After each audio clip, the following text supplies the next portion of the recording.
Welcome to another edition of Tabletop Game of the Week. Last week I teased Doctor Who, the card game. I'm going to keep that review real short. Super fun game if you're a fan of Doctor Who and the TARDIS. If you're not a fan of Doctor Who or don't know what Doctor Who is, you're not going to find a lot of enjoyment out of the game.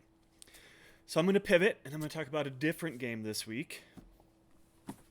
The Dungeons & Dragons starter set Stranger Things theme. Unlike the Doctor Who one, you actually don't need to know anything about Stranger Things to still enjoy this game. On the face of it, it's still just a very entry-level starter set for Dungeons & Dragons. Just happens to have elements like this specialized monster here, the Demogorgon, from the series Stranger Things. Let's get the box basics out of the way.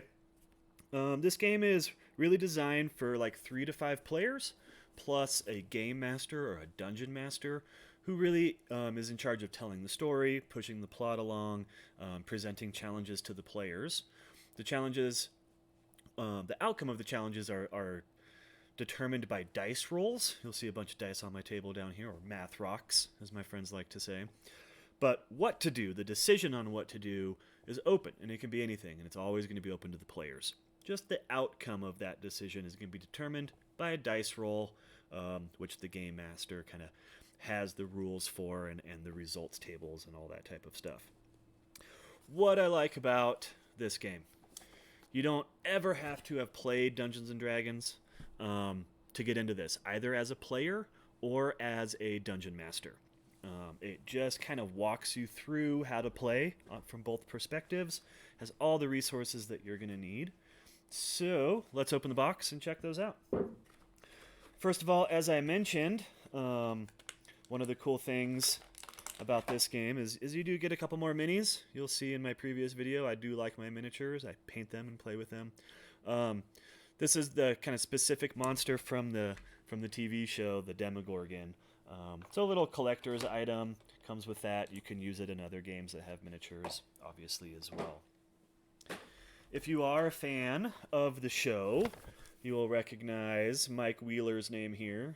He's one of the characters on the show, and Season 1, kind of Episode 1, it starts with them playing a game of Dungeons & Dragons in their basement, and you'll see Mike's notebook is kind of replicated here in the game notebook, so it's pretty cute. All the way up until, kind of hand drawings of himself, and then it's even written. So look over. It's even written kind of, in a cursive style here, so it really kind of looks like it's his notebook. But it just talks you through the whole little story, how to play the game, kind of encounter by encounter, and what the party's going to do next. And it actually includes maps of these areas and some of those results tables, like I was telling you. If a player wants to make an attack on a monster, say with their sword, they're going to roll one of those dice and add some modifiers to it. And if the result of all that remedial math is higher than a number determined by the game master or the dungeon master, then that attack succeeds, and you get to roll your damage against that monster. In this case, the Demogorgon and the Thessal Hydra and things like that. Comes complete with a starter set rulebook. This is the invaluable part of the box set. If you're a first-time DM or GM and want to figure out how to do that, this is going to walk you right through that. It's got all the different tables and the spells, what happens with them, how combat works, and just how to play the game from the Dungeon Master perspective. And then on the player side, it also has the spells, which is where you're going to figure out what the spell Misty Step does and how that works and how you can use that to your advantage in combat, or Charm Person, or just things of that nature. So it really just walks you through how to play the game, especially if you're brand new to it. Unlike many other Dungeons & Dragons box sets, or even just the D&D realm, which is massive, it's meant to be really open world. And it's the players telling their story, and then the DM or the GM is really just saying, yeah, what you wanted to do worked or it didn't work, and here are the repercussions from that decision that you made.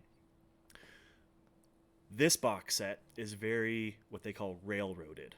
It basically is just going to take you from point A to point B to point C. There might be a little deviation in point B. You might kind of go this way and do a small thing over there, but it's going to bring you back to the next step, to the next part C. So it's not overwhelming, it's not overbearing for a new player or a new GM, because you're just going to kind of go through this thing, and it just takes you through it. Pretty easy. Players will each get one of these pre-filled out player sheets with all the statistics that you need to play the game. So all of your all of your attributes are over here: strength, dexterity, con, wisdom, charisma, intelligence, things like that. You get your skills are all kind of pre-filled in for you. So are you a good persuader, or do you have a good athletic skill? Is your deception skill really high? Stuff like that. Your attacks. So a lot of kind of the grunt work of getting ready to play the game, which oftentimes can be a game session in and of its own, what they oftentimes call session 0, is just creating and getting all this information ready to actually start the game. Well, box set's already done that for you, so it's pretty cool. Quick little pro tip for any level of D&D player. Me and my group really like to put our character sheets into some type of Mylar sleeve so that you can then use a dry erase or a wet erase marker on them. Track your progress as you level up and progress through the game, but not destroy the master. It's also just a really cool way to use a blank character sheet and not destroy it and be able to reuse it over and over and over again. So pretty cool little pro tip there. Put your character sheets in Mylar sleeves and they become reusable. There are 5 total character sheets, which is pretty neat. They are not tied to people in the game, so it's not like you're going to play Mike's character or Finn's character. You're really just going to play the game. You're going to have like a fighter or a rogue maybe, or a cleric. You might be a half-elf or a human, something along those lines. But the box set's really streamlined and eliminated a lot of the beginning work. So it's just really easy to kind of pick this up. Somebody just reads through that book for a small period of time, familiarizes themselves with kind of the campaign setting or the world that this game's going to take in, and you just start going. Why I like Dungeons & Dragons so much, and I could do a whole video just on this. You actually don't even need this box set to play this game. The creator of Dungeons & Dragons, Gary Gygax, has a famous quote saying, one of the biggest mistakes that game masters or dungeon masters make is thinking that they have to have books and rules.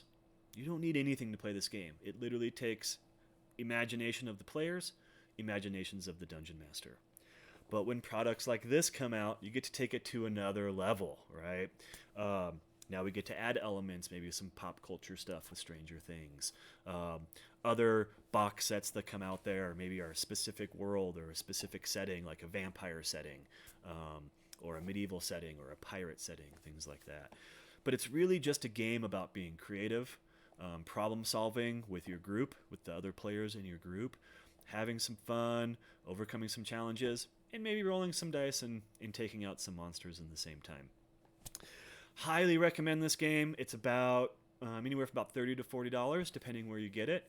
You can find it at all of our local gaming stores here in town, places like the Wizard's Chest, Mutiny Info Cafe, Target, right? Places like that.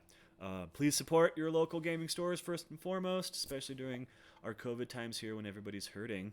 But let's flash that box again. It's the D&D starter set. Pick it up. I highly, highly recommend it. It is super fun. Maybe we'll even do one as a Campus Rec community game night one of these nights. Catch us next week. I'm not sure what I'm going to review yet. I think I'm going to head to the store and see what's out there. I might talk to some colleagues and see what games people are playing right now and having some fun, and do that one. So I will leave next week as a surprise. Have a good week. Play some games. Catch you on the flip side.